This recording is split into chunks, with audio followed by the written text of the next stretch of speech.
Welcome back to Food Related. In today's video I want to check out our old Vermiculite oven and I want to do a few little experiments. I want to see how well this oven holds up to higher temperatures, but I also want to see if we're able to hold a consistent temperature for cooking pizza. Ultimately, we're trying to find out what temperature works best for this oven.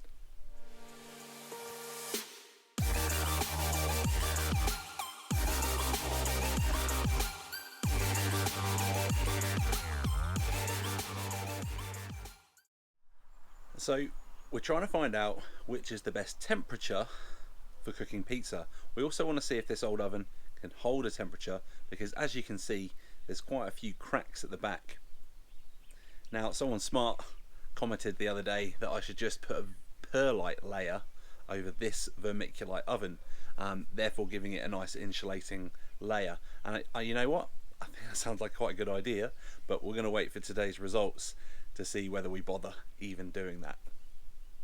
So for our experiment today, we're going to try to keep as many variables the same. We're going to use the same size dough ball. We're just going to make a basic margherita pizza, so tomato and mozzarella on top. We're going to try to use different temperatures, and we'll use an infrared thermometer to check those temperatures, and I just want to see which is best. So we'll probably judge it on how it's going to look, the colour, does it burn quicker, does it not. We can also time how long it takes for each one to cook. So just quite interested to see how these results turn out. So let's get into it. Alright, so we've got the oven fired up now. We've got our nice basic pizza. All our pizza dough balls are about 150 grams. There's 2 tablespoons of tomato, not paste, but tomatoes that have been kind of broken up. And at the moment, the area, I'm not sure if the GoPro is going to pick this up, but the area we're going to be cooking at is at around 400, so between kind of 390 and 415. It's kind of flicking just depending on where. We're going to go on this front square here, so we're going to say that's 400. I think that's pretty accurate. So yeah, 380, 390, so yeah, 400 on that first square. It's cranking at the moment, so that's pretty hot. I reckon it's going to cook quite quickly, so we'll give it a go and then we'll see what it's like.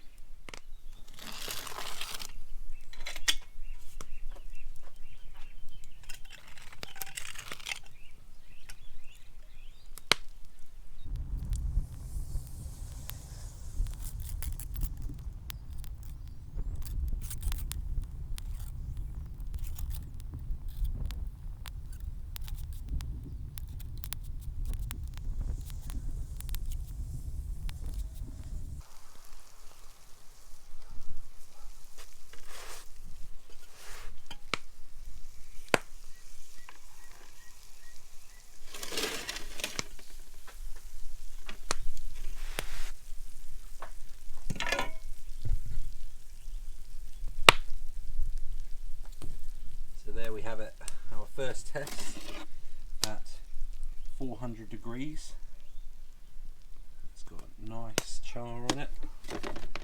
We'll have to cut it up and see how it tastes. So here's the pizza, and as you can tell, with kids around, it was never going to last long. So, little taste test. Because we cook it on the trays, it doesn't get super crispy on the bottom, but it's cooked well, and it's nice. It's a nice taste.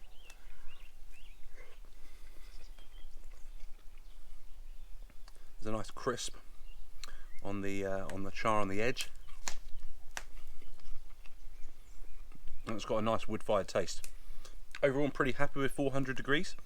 What I would like to do is try 450, because the Neapolitan temperature is between 420 and 480 degrees Celsius, so quite keen to try around 450 degrees with this oven. Might go back and check how it's holding up. I haven't put any more wood on it, so this is about 4 minutes between taking it out, cutting it and eating it, so we might go back and have a quick look and see what temperature it's at. So I haven't added any more wood, and if we can pick it up on the GoPro, just aim it at the spot we were cooking on. So it's actually gone up in temperature a little. It's at about 420, 415, kind of dipping in and out just with me moving. If I tilt in a bit further, you can see how the temperature shoots up on the fire. So this is our actual cooking area, this first kind of square. So you will have noticed we're cooking our pizza on trays and not directly on the fire bricks.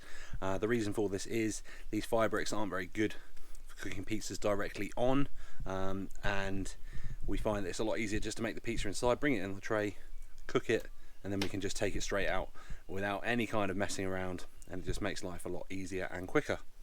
So we're might just shuffle around this fire a little bit and get it a little bit hotter, bring some of that fire a bit closer to the front, and then we'll try at 450. So we're a few minutes later and I've stoked the fire up a little bit more, just giving it a really good rake around, and we're sitting at around 450 towards the front edge of this first square. So that's where we're going to put our next pizza. It's going to go in here. We'll see how long it takes to cook and we'll see how it tastes.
There we have it. What's quite clear about this one immediately is that it's smelling a lot nicer than the last one, and maybe I've just taken it a bit further on the char on the edge, but it's definitely smelling amazing. Let's give it a go. So when we line the two up next to each other, this was the 400 and this was the 450. You can see there's obviously a bit more charring on the 450, and when we taste it, it's quite obvious that it's got a more of a charred taste and actually way nicer than the 400. So I'd say 450 is going to be a way better temperature for our vermiculite oven than 400. So that's my very basic conclusion from this obviously very accurate experiment. So as we watch this second pizza cooking, I just wanted to go over my thoughts and conclusions about this oven and whether we should even bother fixing it up. I know we've got cracks in the oven, and one of them, the one at the side, is actually from when we first made the oven. The one at the back I think is caused by too high a temperature, but in reality I don't think we need to fix these up. Our pizza parties, when we cook our pizzas in the oven, don't tend to last more than an hour or two on the cooking side, and we don't need a whole heap of wood to cook these pizzas. So for us to then go and spend a bit more money on fixing the oven, I actually don't think is there any point. We never seem to cook anything in here that's going to take longer than half an hour for one item. For example, cooking like a bread after we finished cooking pizzas. So I think we're pretty happy. We don't need to fix up those cracks, and pretty happy with how the oven's performing given that its age is now about 5.5 years old. So if you like this video and you want to see some more pizza related content, smash the thumbs up and leave a comment below, and I look forward to seeing you back on the channel for some more food related adventures.